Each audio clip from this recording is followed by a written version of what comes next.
Okay, good morning, everyone. Yes. We're here bright and early.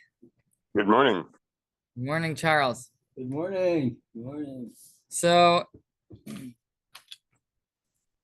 again, it's a real privilege to be able to learn with you.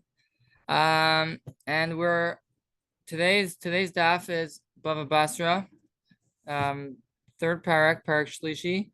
It's Lamed Dalet Amud Aleph, 34a. Okay.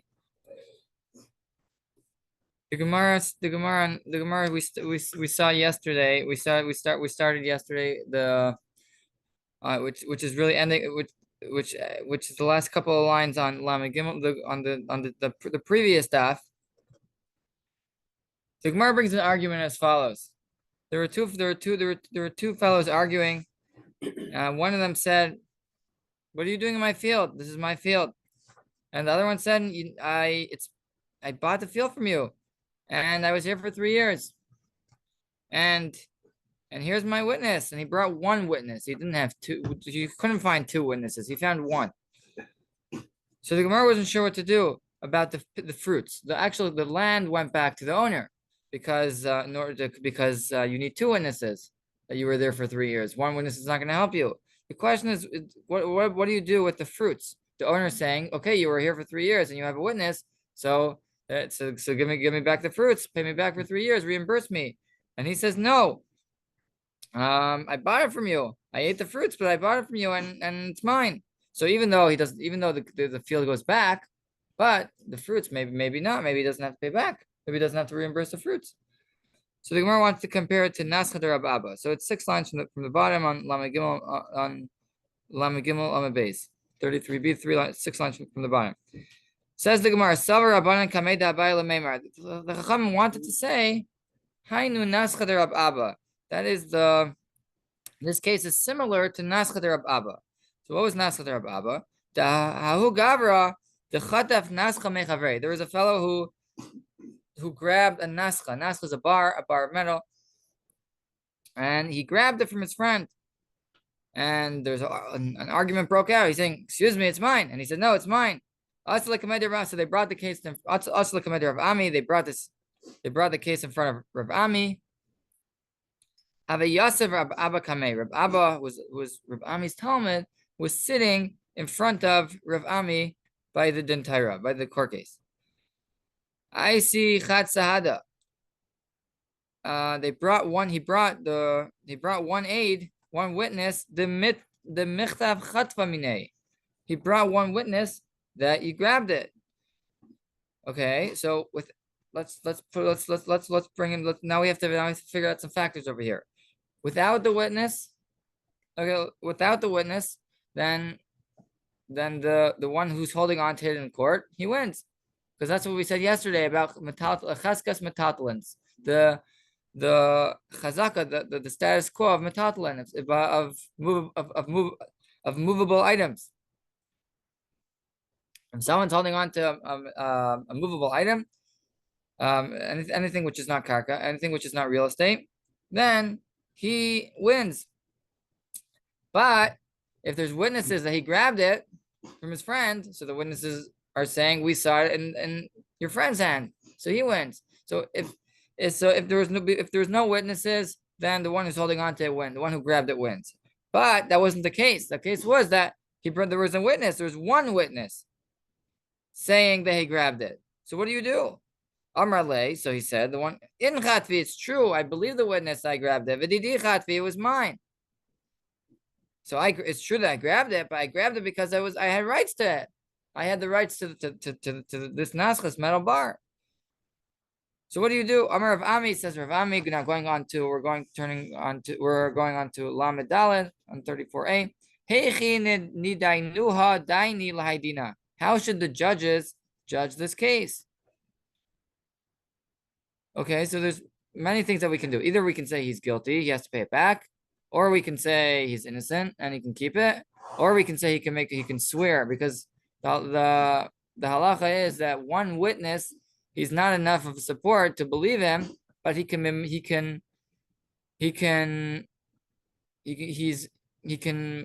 obligate the other one to swear. the one who's denying the witness, he has to swear. So over here, that we have one of three choices, and none of them work. L'shalem, is he guilty? Should he pay it back? Should he give back the bar because there was one witness saying he grabbed it? Like a Trace Adi, there's not enough witnesses. You need two witnesses. Lifterei, should we just let him go? There's one witness over here. There's a witness over here, and we have to consider his what he's saying. You can't just let him go, let him free with just like that. Or the third option would be lishtaba, let him swear. Let him swear. Let the defendant swear. Let him swear that he grabbed it. That let him swear that it's his. So he says, no, you can't do that. He's saying that he grabbed it.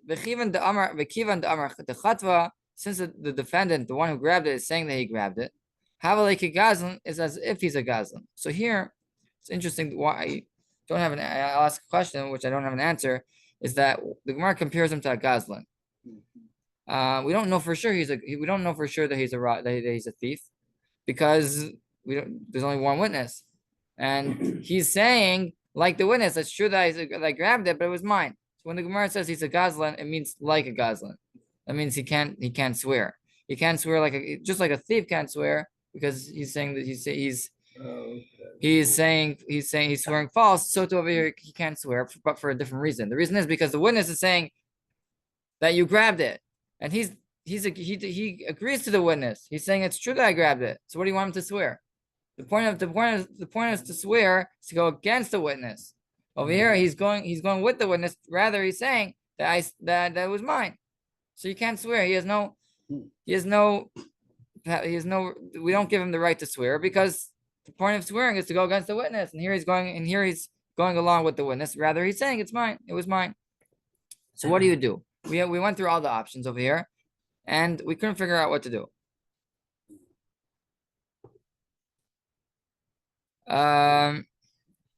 Amar Rab Abba. Rab Abba told the Beis Din, he stood up and said as follows. This is the halacha.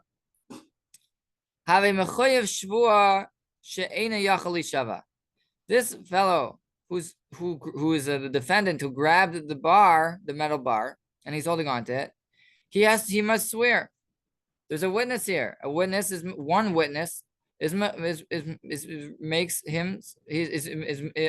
him to swear. He's mechoyev shvua. He's obligated to swear. That's his only way he can win. He can win the case is if he swears. She'ena yachal shava, but he's someone who can't swear. He can't swear to go against the witness, because, like we said before, he's saying he's not going against the witness. Anyone who's obligated to swear, that can swear for whatever reason, either here or anywhere else for whatever reason, mishalem, halacha is that you pay. So either you swear, or if for some reason you can't swear, you pay. That's the halacha what to do. So he's not really guilty. He's not really guilty because based on what he's saying, it's based on because he can't swear. He he can get if he can swear, he would be innocent. But because he doesn't have that option, so we say he's guilty based on that. That was Rav Abba's chiddush, his chiddush over here. Amar le Abaye. Abaye responded to Rav Abba, and he said, "I don't like what you're saying. Mi dami." So let's just step back a second. The Gemara said it was a nice story over here with this person who grabbed the metal bar, but what does that have to do with our Gemara? So the Gemara that was the Gemara previously. The Gemara wanted to compare the case when one person says when there's an argument going on in the field. This one says, it's my field. What are you doing in my field? And the other one says, I bought it from you. And I was here for 3 years. And here's my witness. So he only has one witness. The Gemara says, the this argument is similar to the argument of the metal bar. Okay, so let's just speak out. Let's just speak that out before we continue. It's that when you have the argument with you have the owner of the field. The owner saying it's my field, and the other one saying it's true, but I bought it from you. I grabbed it from you. I was here for 3 years, but it's my field, and here's a witness. So he doesn't have the field goes back. That because the field from now on goes back to the owner. But the fruits, the fruits for 3 years, the Paris, the fruits of 3 years. So the defendant is saying the defendant says, "What do you mean? It's mine. I bought it from you, and I have rights to the fruits." So he said, there's no witnesses against him. There's only one witness, right? So we say he doesn't have to pay the fruits. So maybe he should be innocent, but there's one witness saying they ate the fruits. So what do you do? Should he swear to go against the witness? He's not going against the witness. So you have the same. It's really the same. It really all comes down. It all boils down to the same halacha. The halacha is that you have one witness saying going against you, saying testimony against you, and if you agree to the witness, rather you saying it's true that you're saying, but something a little different happened. I really bought it from him. So you have the same. It's the same scenario, just plays out differently. So what do you do? So the Gemara says the same thing. We're comparing the two cases together. That he's going to have to pay not because he's really guilty, but he has to pay because there's a shvuah. He has to swear, and because he can't swear, that's what makes him guilty. So it's the same. We're comparing the two cases together.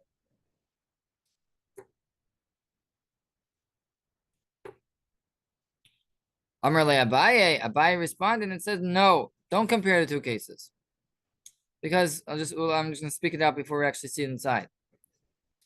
The case of the nascha, the case of the bar, the metal bar, when he grabbed the metal bar, over there, the witness is let's just think a second. If there's one witness against him, if there would be 2 witnesses against him, it's done. He lost. And therefore, the witness is on the other one's side. The defendant who's trying to win with this, he's a loner. He stands by himself. The witness is on the other one's side. By the case of the argument by the field, the witness who's saying he was here for 3 years is on his side, because if there would be another witness coming together, pairing up with him, he will win everything.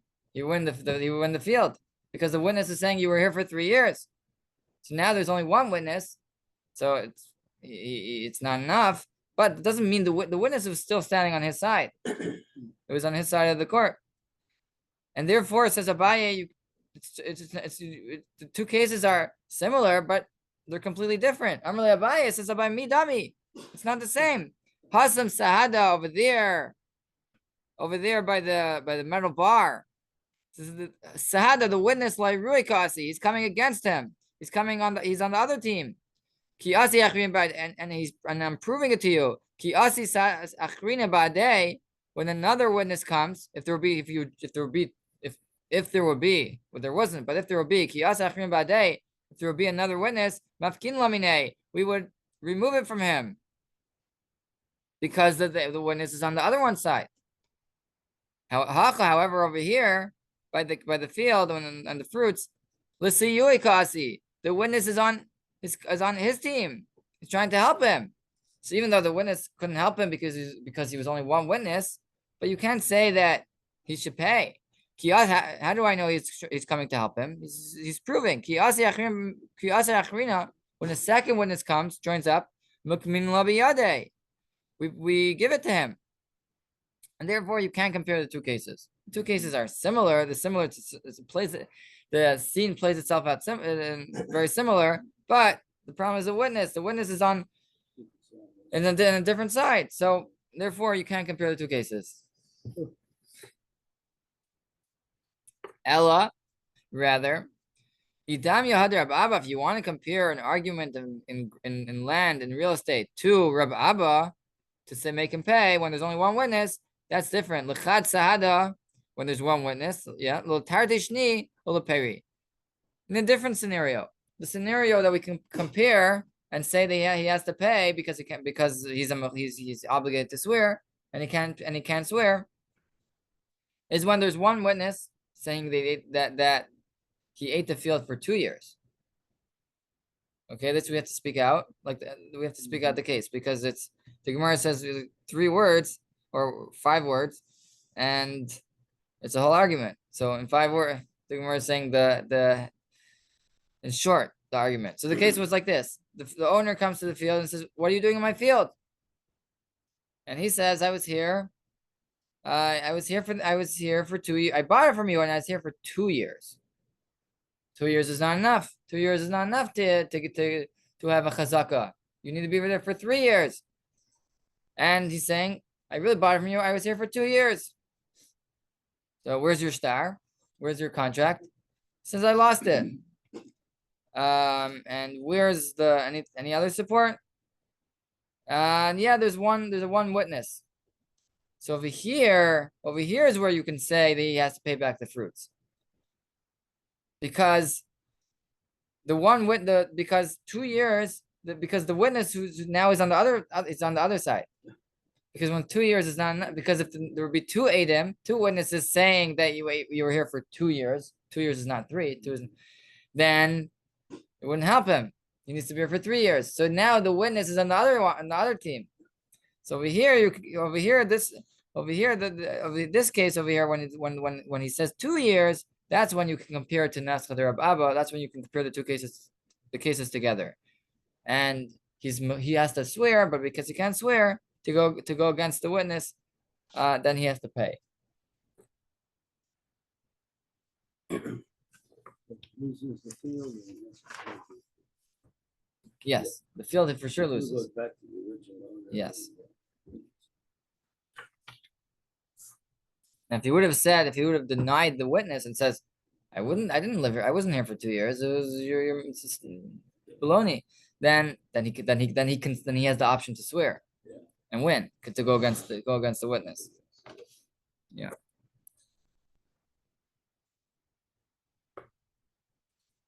Okay, now so we turn the page, the first word on the top of the page where it says hahu arba. Hahu arba, there was a ship in the harbor. The havu minsu ala betray. There were two fellows arguing on this ship. Hi Amar Didihi. One of them, the first one said it's mine. Hi Amar Didihi, it's mine.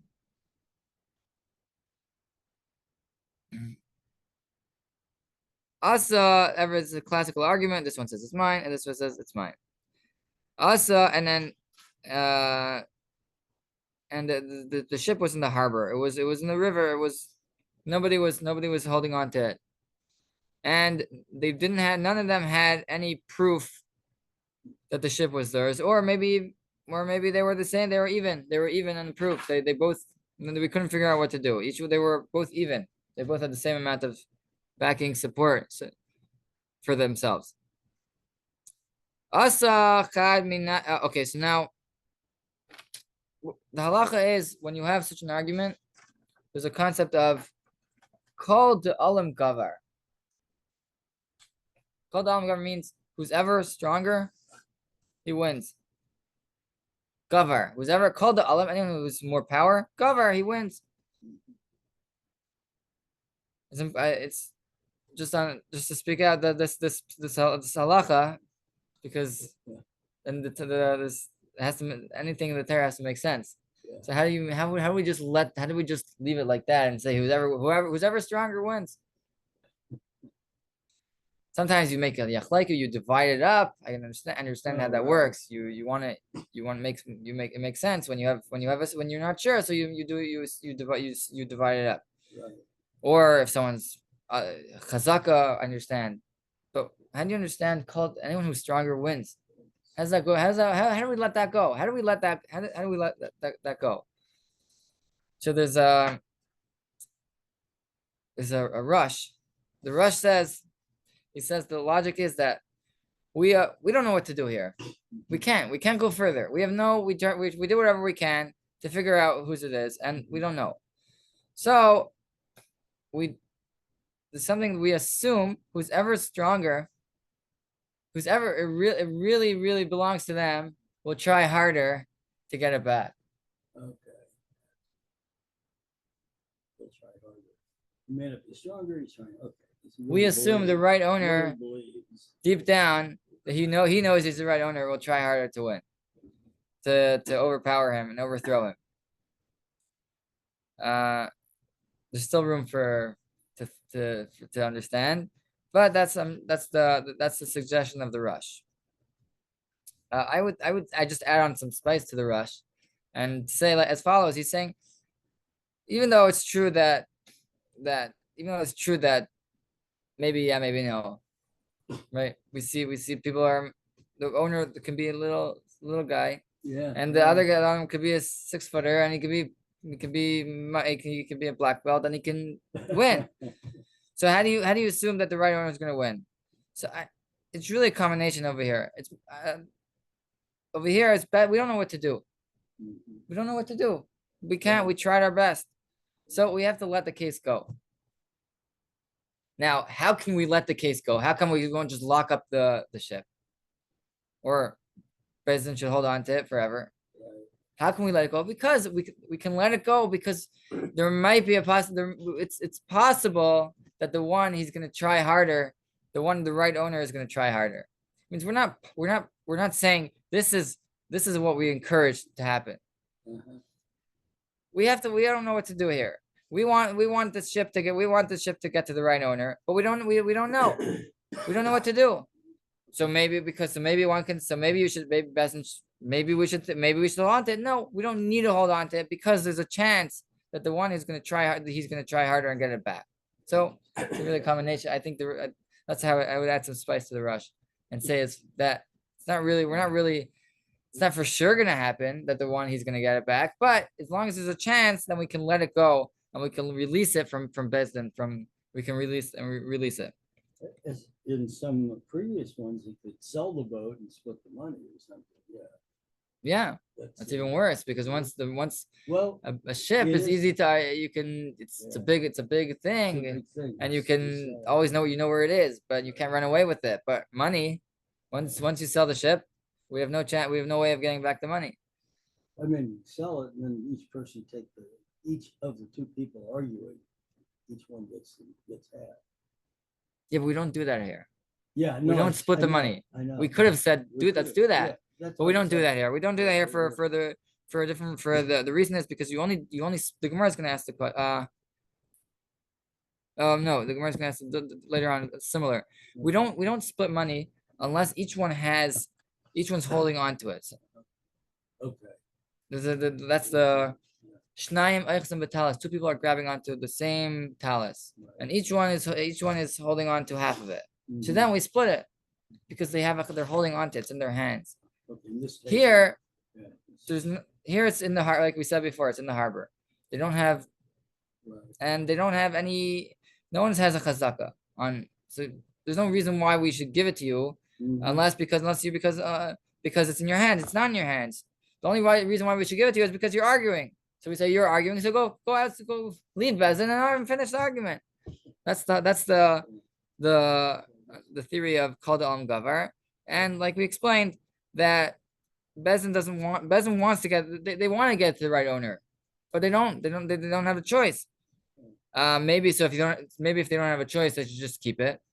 They should hold on to it and figure out what to, and then nobody gets it.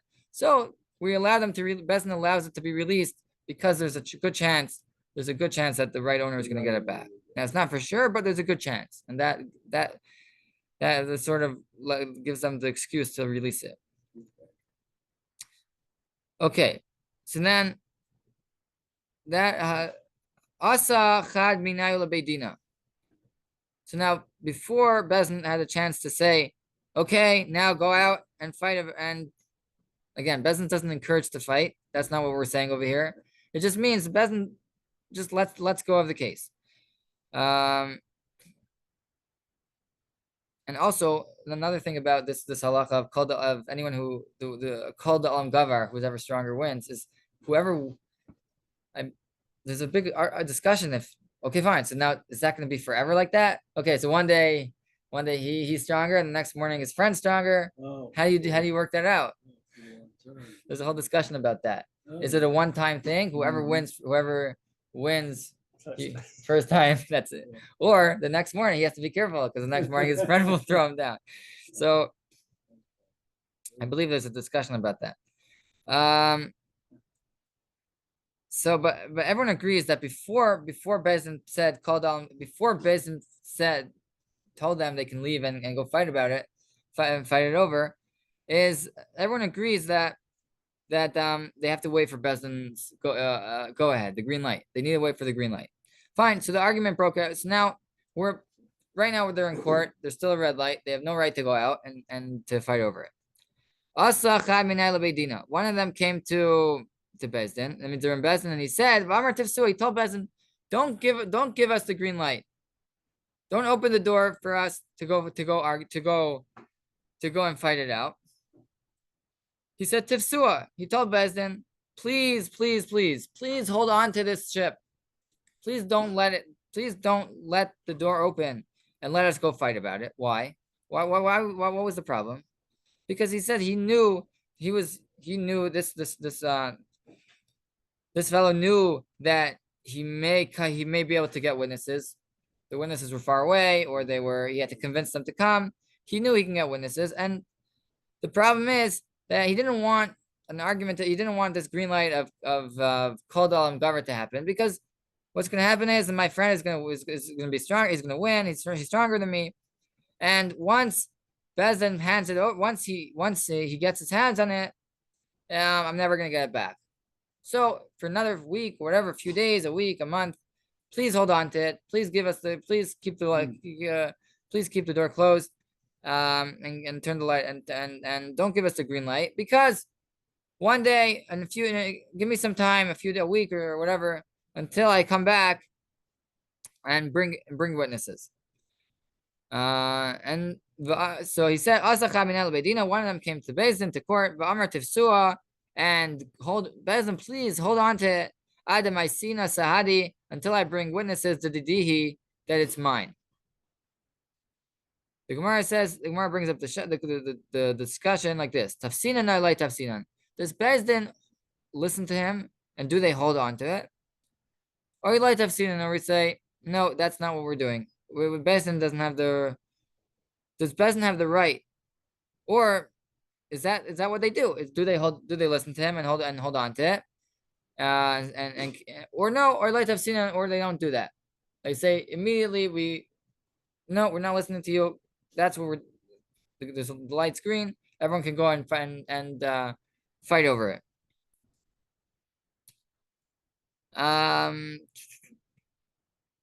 Okay, so the Rashbam explains like as follows. He explains that the discussion is that when is this called alam gavar, when anyone that who's ever stronger he wins, right? Is that something that remains forever? That's something that sticks. That means if the other one a month later brings witnesses, can he bring up the argument again? Because can he bring it back to court? So that's really the discussion. If it's really dependent on what you do later. If we're later on, and when he brings witnesses, if for some reason the other one was stronger, and now now witnesses come and say it's not yours, does Bezdin take it away from him or not? That's really the discussion we were saying before. Is it a one-time thing, right? Or do you say no? If witnesses come back, then he gets it back. That's reviewed. Yeah. Yeah. So what do you do? does Bezdin hold on to it or not? Rav Huna Amar, Rav Huna says Tafsinan. Rav Huna says Bezdin will hold on to it for the meantime, until he comes back with his witnesses. If he has witnesses, great. If not, then they release it. Rav Yehuda Amar, Rav Yehuda says Nai Tafsinan. We don't hold on to it. We don't like that idea because we'll see soon why. Azal, okay, for some reason Bezdin took on like Rav Huna. Bezdin listened to him. He was very convincing, and Bezdin held on to it and said, and Bezdin held on to it and listened to him not to release it for called the Alam Gavar for this fight. Azal, he went. Bilay Ashkasadi, he went, he tried, he couldn't find witnesses. And now we have to, and he's saying, okay, fine. I couldn't find my witnesses. Okay, fine, the fight's on. Azal Bilay Ashkasadi, he went, he couldn't find witnesses. Amr Lahu, now he's Hafkua, release it, so now we can fight over it. We call the Alam Gavar, and whoever wins, whoever's stronger, can win. Now the question is Mafkinan, I like Mafkinan. The question is, do we release it from Bezdin now? Oh, I see. Because this person, Bezdin, he convinced Bezdin to hold on to the ship. Now it's in Bezdin's possession. So now something in Bezdin's possession, maybe we can release it, maybe not. Does Bezdin want? Until now, they say, okay, fine, we can say call Dalam Gavar. Anyone who's stronger they can go fight over it. But that's only if it's out, if it's in the street. Bezdin never came to Bezdin. Once Bezdin is holding on to something, you can't do something like that. You can't just go fight over it. Something which is Bezdin's holding on to. You might think no. So that's the question. Mafkinan or mafkinan? Does Bezdin release something which is already in their hands or no? Rav Yehuda Amar. Rav Yehuda says, Loi mafkinan. Bezdin does not release the ship anymore. Once it comes to their hands, they can't just release it like that and say fight over it. Rav Papa says, no, mafkinan, we release it, and we like this, we will let them fight over it. I'm sure it gets pretty physical out there. I'm just trying to picture what's going on. Both of them will end up in the hospital. The Hilchasa, it's just one of them will end up in the hospital without the ship, and one of them will end up in the hospital in a ship. The Hilchasa light tafsinan, and the Gemara says that we do not listen when he says Bezdin, grab onto it and wait for me to come back. We don't listen to him, right? And that was an exception before because he was very convincing, and or there was a machlekes, there was an argument, the machlekes in the Gemara, and that Bezdin held like one way. But the halacha is we follow the opinions of the other shita, of the other opinion. Light have seen it. We don't grab. Bezdin doesn't grab onto it. And if for some reason the Bezdin held that we should grab onto it or whatever, we do not release it anymore because Bezdin doesn't want to do that. Bezdin doesn't want them to fight over it. If it's something that's never came to Bezdin's hands, so Bezdin says that's the only. What? But no skin in the game. Exactly.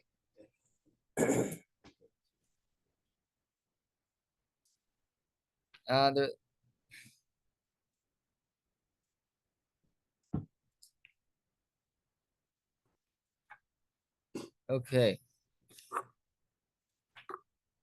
It's more water. I'll be fine. Thank you. Za'amar, 3 lines from the bottom. I just want to mention over from the Reb Chaim Nefesh HaChaim, Reb Chaim Volozhiner. He wrote a classical sefer called Nefesh HaChaim. He lived in the 1700s, the early 1800s. He writes that when a person learns learning Torah, so you might think that person's learning about tricksters and chakran people and liars, And he says, when you learn Torah, it's the same, whatever. When you learn about someone a liar, what to do when he's lying, and the migu is someone, and all these halachas of people who are liars and tricksters and gangsters. It's the same. It's Torah. It's the same importance as when you learn about the Beis Hamikdash and Karbanis, and because it's all Torah, and you have to know what to do, right? There's the din Torah. You have to know what to do, and then when this comes to when, okay, Zaymer Shalavaisai. This one, a new argument broke out. Zaymer Shalavaisai. One fellow says, Shalavaisai, the field is mine because it was my father's. I inherited it from my father. V'zaymer, no, Shalavaisai, no, it's mine. It was my father's. Amar of Nachman, called Olam Gavar. The same thing over here. They're both even. They're both even with their argument. They're both even with proof. What you do is, Bezin says, called Olam Gavar. Go fight over it.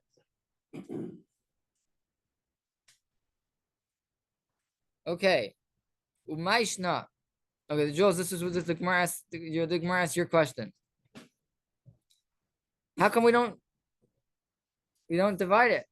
We don't divide it evenly. Make a line again, and this side is yours and this side is yours. Umayshna. Why is it different? When there's two contracts that have the same day. Okay. You have two contracts over here.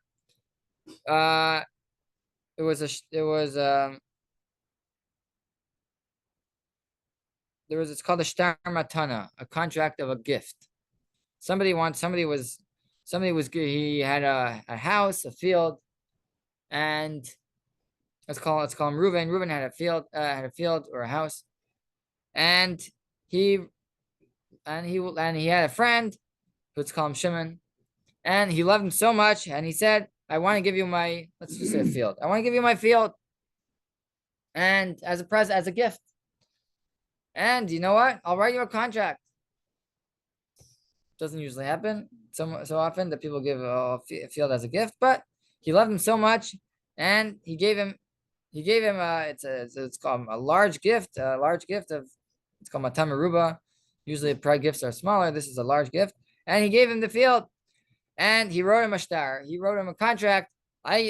Today on, let's say, on July 29th, and I decided on my own free will to give you the field, to give you this field, and it's yours.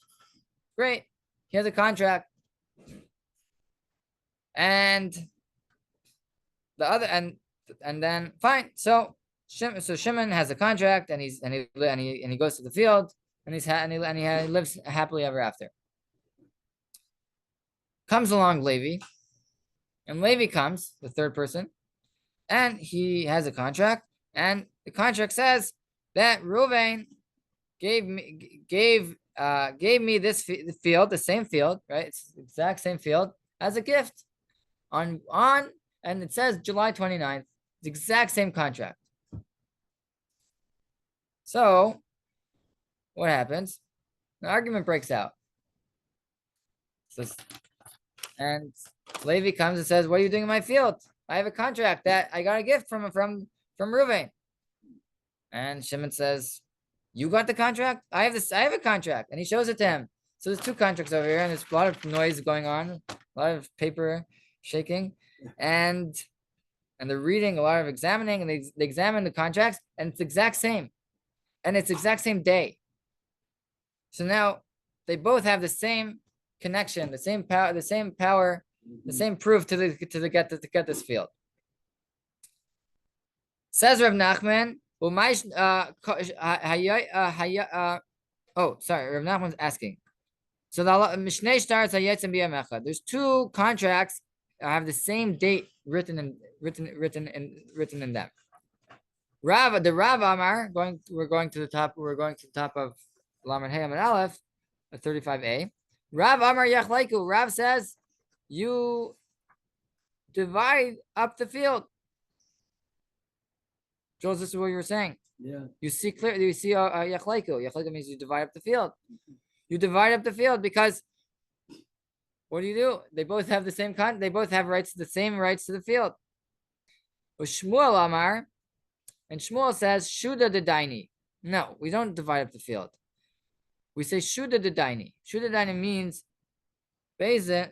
So over here, Bezdin just investigates and they decide who is more likely to be the one to be the right owner. That means they take put a lot of factors together. They say it's true that Shimon has a contract, but why would Reuben all of a sudden give a field? It feels it's worth a lot. Why would he just give his field to Shimon? Maybe he's a neighbor. No, it's not enough of a reason. Maybe he did something. Maybe he did him a favor many years ago. Maybe he helped him out maybe he helped him start a business, or maybe something. They try to investigate and figure out something, consider some factors. Who is more likely to have been the one? Okay, because only one of them could have got the gift. One of them is forged over here. One of the contracts is forged. Who's more likely to have that the owner, the Reuven, passed on this field as a gift? And it takes them some time to sit down and weigh all the factors together and shoot at the daini. Whatever they decide who is more likely to be the one, that's the one who Bezdin gives the field to. We're going to see more tomorrow about the answer. How come when there's an argument in the field and with no contract, we say who's ever stronger wins? And how come when there's a contract, how come we say that?